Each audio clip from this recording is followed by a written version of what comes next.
So Dan is preparing for a big visit at Future Generations University. Nói gì vậy? I'm going to ask everybody to mute if you could, just so we don't get any background noise. Yin, Quinn, Bin, I'll mute you. Okay, so Dan is preparing for a big meeting at Future Generations University. If you were at the soiree, you met Dr. Soto and Dr. Nelson, or sister, no, sorry, that's the same person. Dr. Christensen and Dr. Soto. And they're coming to the Future Generations University campus to evaluate future generations. So Dan is really, really busy. But of course, he can do everything, so he recorded his PowerPoint and him talking about his PowerPoint. So I'm going to play that.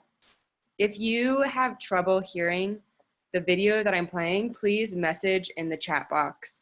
I'm hoping that this will work, but you never know. I'm gonna first close my browser.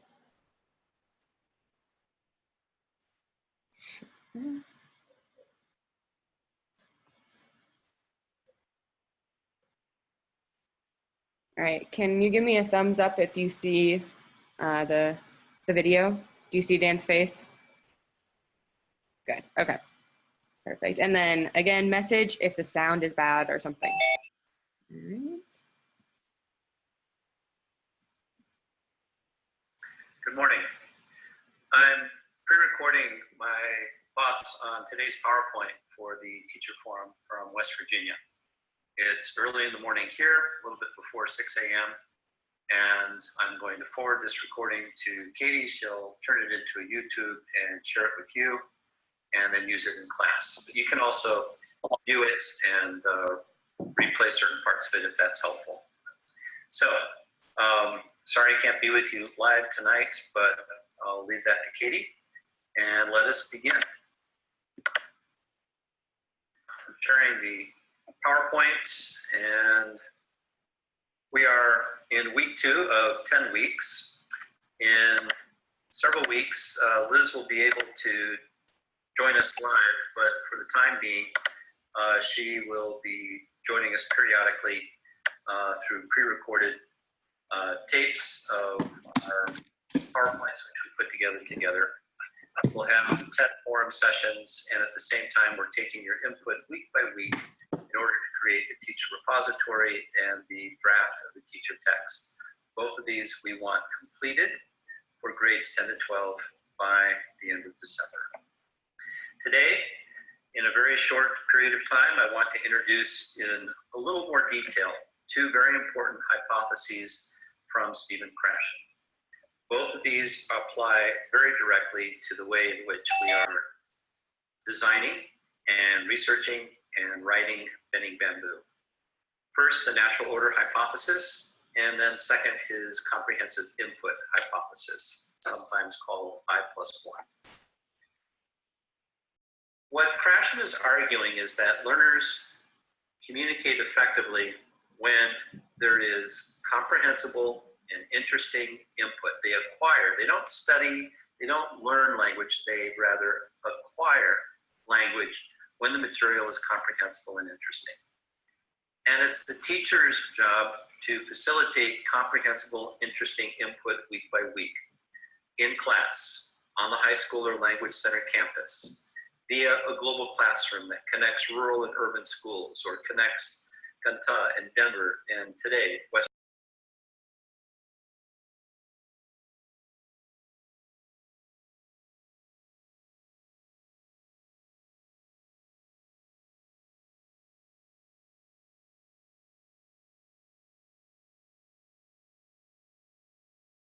Katie, I cannot hear anything.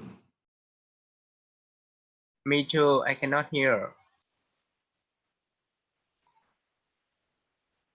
Did anybody hear any of that? I can't hear. Oh, you can't hear. Because of his internet connection or something, so there was something going wrong. But I know audio at all. Maybe the video was playing, but the sound wasn't coming through. Okay.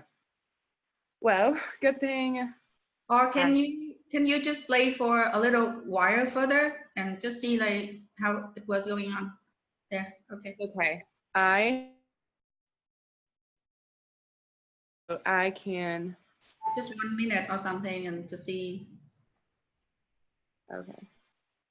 My internet is unstable. Weird. Okay, I'm gonna try one more time. If you can't hear, we'll just switch straight to the PowerPoint. Okay. That part of the iceberg above water, the Now we can hear. subconscious part below, or the image of the elephant trainer and the elephant. The conscious mind is the person with the stick guiding the elephant. But look at the beast. Look at where 90% of the body mass and the strength and the power lies. It's with the subconscious. So the conscious mind is terribly important, but it's not as full and all-encompassing and effective as the subconscious mind. So that part above the water of the iceberg analogy. The conscious mind analyzes, reasons, makes decisions, critically thinks, and it has short-term memory, which is absolutely perfect for studying grammar and vocabulary for a test. Whereas the subconscious mind is what we use for language acquisition, for long-term memory, emotions, feelings, habits, and beliefs, our spiritual connections, our connections between people, between ideas, our creativity and imagination, intuition. It's how we express our values and how we go through the development stages of a toddler to a child, to a teen, to an adult, to a senior. So again, we're focused sometimes on that conscious mind, the 10% above the water, if we want to pass an exam. But for the most part, we acquire and use and put to good use our language acquisition as that subconscious part of our mind. Language learning or study of language is the conscious, that 10%. Rules, corrections, conditions, accuracy, grammar. This is not what puts a person into a state of fluency with people in the real world. Acquisition, by contrast, is picking up the language. It's natural. It's a product of the subconscious. It gives you a feeling, not a test-proven condition of correctness. When you're acquiring a language, you're generally not even aware that it's happening. Sentences and phrases and thoughts pop into your head, and you say them, you blurt them out, and it works. You acquire language as you understand it. That's Krafft's comprehensive input hypothesis. You take that which you know in your first language, and you add a little bit more. You build on that knowledge. You push to a further acquisition and usefulness of the words and the structure. All right? So we acquire language in order to be a communicative human. We're not acquiring language to pass the test. We are acquiring it to communicate. Acquisition results from comprehensive input. Now, his natural order hypothesis is related to the comprehensive input in this way. He argues, Krafft argues, that a baby, a toddler, a child, a teen, an adult acquires rules in a certain natural order. All right? You acquire rules as they are useful, not as they appear in a book, not as they appear on a test. You acquire language and rules of language in a natural way as they prove to be useful. So in English, the earliest marking is when a little tiny child begins adding ing. Okay, crying, walking, talking. And the next early marking of a child in their native language, in English, is adding the third person singular s at the end of a verb. Talks, walks, speaks, thinks. The natural order, according to Krafft, is not something that can be changed. A teacher can't rewrite the natural order, even if that teacher has a great grammar book.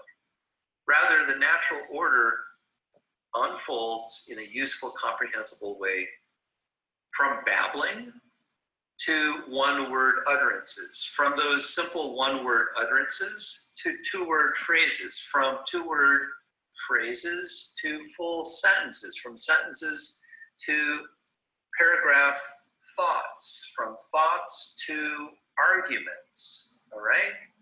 And this is a lifelong process of growing your understanding of the rules of a language.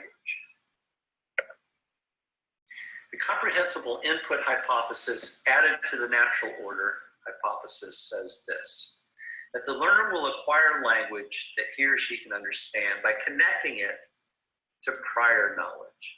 So prior knowledge is in the second language classroom in Vietnam, what the Vietnamese student brings with her to the classroom. This is why we want to build Bending Bamboo on the context and content of the Mekong Delta. The student knows that prior knowledge. And language is going to be more simply acquired, more easily acquired, if we build upon prior knowledge. Instead of teaching grammar and vocabulary with context and content that is not relevant to Vietnam. And I would argue that is the principal problem with Thanh An. It has so much material that is not relevant to Vietnam. So the student cannot build upon prior knowledge of known concepts. Language that is not understood is simply a lot of noise, right? So here's the input hypothesis, I+1. A teacher provides input and builds on what the student already has, what is already there. And that input has to be interesting. It's got to be so interesting to the student that they don't even think about the fact that they're learning a language. And if you recall to the workshop, when you were building spaghetti towers with a marshmallow on top, when you were constructing and painting and trying to fly a kite, everyone was using English and no one was thinking about the fact that they were learning a second language. All right, so a teacher can plan language objectives that acknowledge where the student is and push them, nudge them, mentor them, encourage them to the next step. I is the actual level of the student coming into the class. 1 is the potential level of the student as they leave the class. I+1 is where we want to be with every class. Bending Bamboo argues that Ganta and Delta context and content build upon the I, that which the students know, and teaches development and teaches sustainability and resilience. That's the 1. It is an interesting and comprehensible input that takes them further. And then they practice naturally with tasks and norms the I+1 that they are learning in class. You remember the parable that Tu introduced at the beginning of the workshop, and I kept referring to it throughout the workshop. The water that surrounds the little fish is the natural order. It's the surrounding context and content. It's the usefulness of comprehensible tasks and norms. It's the communicative approach of Bending Bamboo. We can also think of it this way. Maybe we will divide every chapter related to a topic, the 10 topics that you select, as receptive and productive skills. Receptive being listening and reading in linguistics, productive being speaking and writing in our language acquisition. But in terms of development, receptive is our study and our learning sustainable development practices according to the local context and content of the Delta. Our productive use of both bilingualism and development is as we naturally apply the tasks and the norms in society. And we try to put this in the context of the Sustainable Development Goals, all 17 of them. That's complex until we just start doing it step by step. And our starting point is number 4, quality education. But then looking at the ways in which that really does meaningfully connect to all 16 other SDGs. The other thing to remember here is Ganta and the other district and provincial cities of the Delta. So Anyang, Gomtap, all of these cities are perfect examples of secondary cities that are important to the resilience and the sustainability of Vietnam. The mega cities of Ho Chi Minh City and Hanoi, growing to 10 million and more, those cities are unsustainably huge and overburdened and resource strained, overpopulated. The only way for them to succeed is with good, resilient, sustainable secondary cities like Van Ta or Anyang. Lom Xuyen, I'm sorry, Lom Xuyen. Last week, and in your preparation for last week, we went over again our simplification of the 10 topics in level 11 of Ting An. And then we put those alongside the 17 sustainable development goals. And then we asked you to, in your breakout groups, to come up with 10 topics. And Lum's group came up with a list of 8, not 10, on the left-hand side, and An's group came up with a list of 10 that you see there on the right.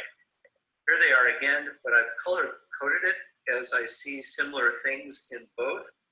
And here I have summarized in 10 lines what you are both saying. Identity, entertainment, health, care, education, culture, food and water security, climate change, reducing inequalities, and innovation. Are you happy with these 10 topics? If so, this is what we're going to run with between now and December as we do hundreds and hundreds of hours of work writing and editing and laying out a teacher text. My other question for you is, are there unifying topics that cover all 10 of this? Is bilingualism with purpose? Is that a good unifying topic? Is bilingual families of the Delta? Is that a good unifying topic? Identify something that makes all 10 of these topics coherent, intergenerational, and inclusive. All right? And then let's ask ourselves, how can we lay them out in the teacher text to reinforce positively the unifying topics?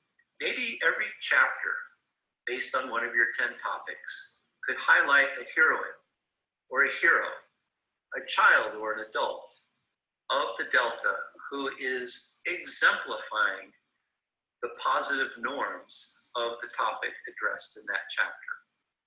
Certainly we want to have pictures, we want to have videos, we want to have art and music and science from the Delta for all of those 10 topics. But maybe we also want to identify a life story of someone, whether that life story is short because the someone is young, or that life story is long because that person is in their 70s or 80s or 90s. But in every chapter, highlight a profile of a person from the Delta. As we then teach and use and acquire language with these 10 topics, it's a natural order, it's a flow, it's acquisition, it's not the study of language for a test. I don't want to go into it this week, but next week I want to return to our critique of the precise layout of each chapter. So we'll look at this next week. I want you to keep looking at those 10 topics that I've just summarized from what you provided last week. Are you comfortable with them? Do we go with these 10? And are there unifying themes that speak to all 10 of them?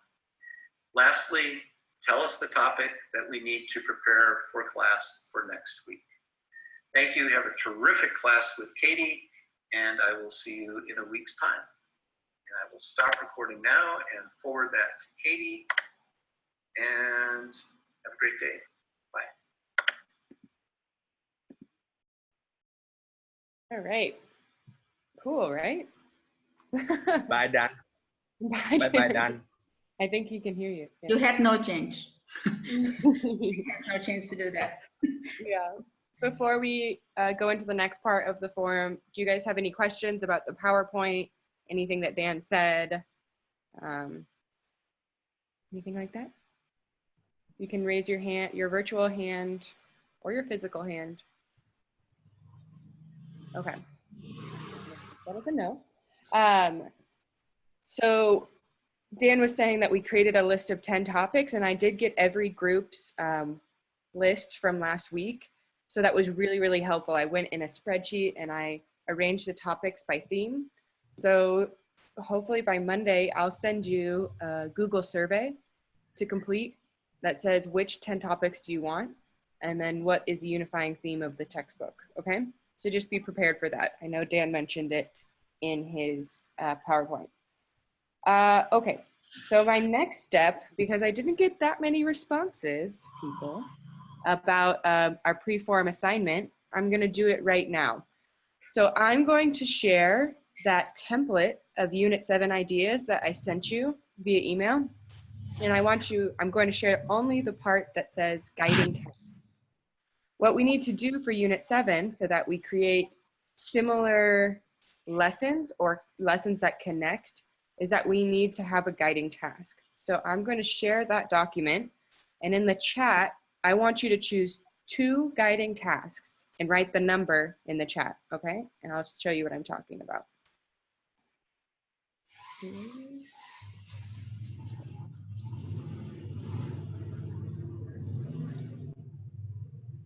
Okay, do you see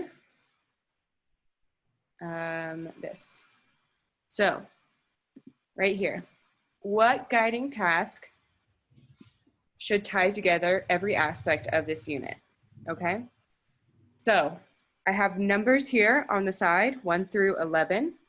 And then these ones with the little stars were ones that people already mentioned they liked. But because, like I said, I didn't get enough responses and I want more, I'm gonna have you, again, write in the chat 2 tasks you think are the best, okay? I'm gonna give you 5 minutes, well, maybe 4, to read these and select the 2 that you think are the best, you think should be the guiding task for the unit, okay? So you have 4 to 5 minutes. I will just sit and wait and watch the chat and do some in real time monitoring and evaluation, okay? So go ahead, read and choose 2.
We're going to do this for 2 more minutes. I have to do some quick data analysis.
Okay. So, did everybody get their answer in? I think so. Okay. So, the one that won, I'll show you. This was my quick data analysis. So, most people chose task 1. So, that will be our unifying task for this unit, okay? And I'm going to type that in the chat right now.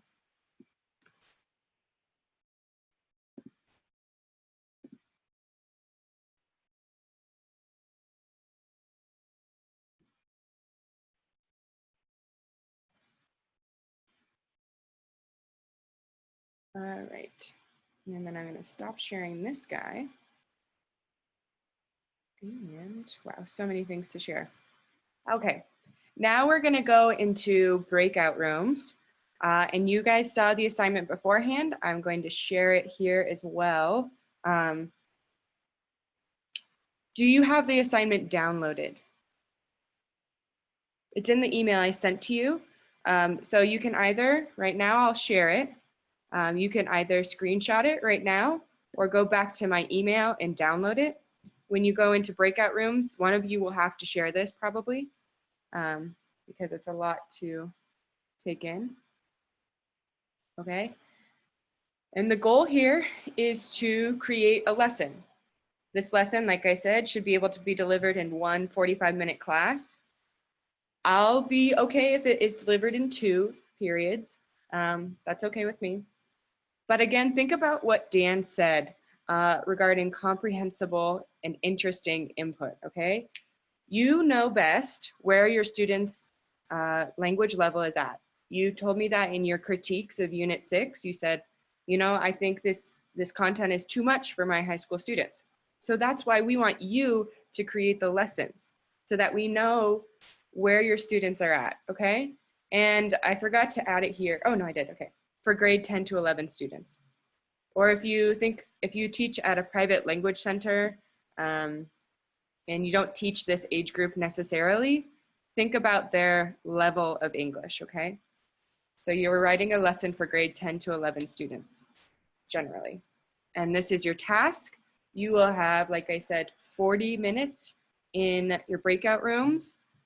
Remember to choose a reporter. This reporter should not be the same person as last week, okay? So choose a different person. And it cannot be one of our Bending Bamboo program associates, okay? And I think that is it for right now. Do you have any questions before we go into breakout rooms?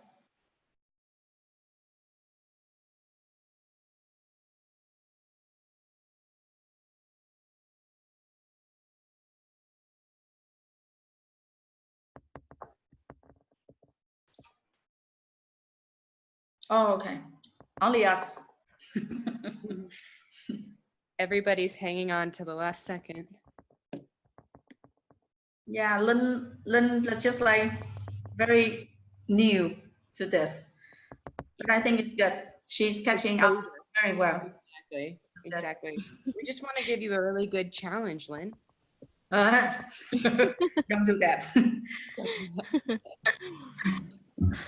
But just a very quick remark, Katie. It's too fast. It's I too think fast. it's, I gave you it's 40 very, minutes.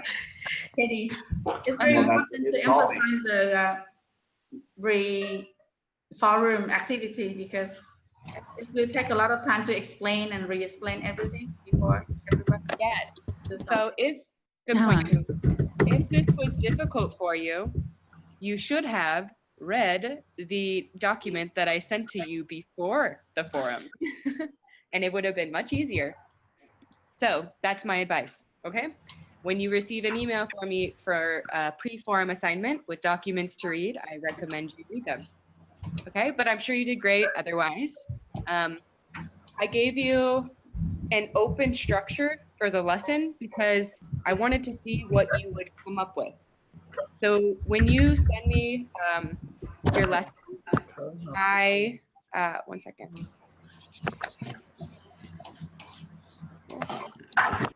Can you mute your microphone? I'm getting a lot of feedback. Okay. So when you send me your lessons, Dan, Liz, and I will review them and we'll see, okay, where were there good points? What do we need to work on? And then that will help us to do the lessons for next week. So next week we might give you more structure or we might keep it the same and give you less structure, depending on what your lessons are this week, okay?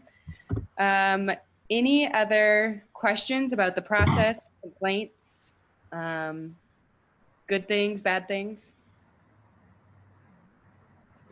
Can In I? 40 minutes. Mm-hmm. Yeah, you. Oh, handsome man, go ahead. Okay. Thanks. Lady first. On lady. Go ahead. Oh, JK, two. I You're just up. say like in the report, can you ask people go like 1, 2, 3, 4, 5, 6 in the way they are going to do with the activity, with the task? I think it's Okay. much easier for you and much easier for other people to read it.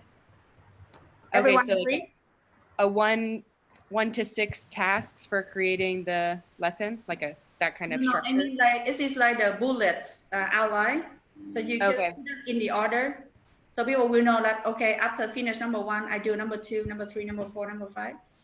I don't Okay. know how long you can go for 45 minutes, but it's much easier instead of just like a dash. So like 1, 2, 3. Okay. Okay, thank you, handsome man. I think that my idea is really the same. Like our, our group discuss about the lesson and we just think of the outline. You know, right? That means step by step. Task 1, task 2, task 3. The idea only and information we will ask Miss Hu. Okay. And the university, you will know a lot of true story. Very good. Okay. Yes. Thanks. So that's really great news to hear. And then when I read your outlines that you gave me, that will help me to create the task for next week's breakouts so that it's more clear. For every group, when you were discussing and if you thought of a very good specific example, a good picture, a good story, a good university, send me that name, that picture, that story specifically, okay? Because you saw in the climate change unit, we used real stories, and that's what we want to do for every unit. So if you thought of like a really good example, send that to me, okay? I want it. We don't have enough time to share. I won't keep you over the time limit, but be sure that your reporters send me as soon as possible the lesson that you created in your breakout rooms, okay? And again, if you have any specific examples, send those to me as well. The reporter, please put the names of everybody in your breakout room, okay? Any questions before we leave? I want to do one thing really quick. Everybody turn on your cameras. Everybody's camera's on now. She's sick. She has an excuse. And Send me can send you. everybody smile for me, okay? I'm taking a screenshot. Smile. Yeah. Okay, wonderful. I will see you next week. Be sure to check your email for the pre-form assignment so things go easier for you. Okay, bye. See you. Bye all.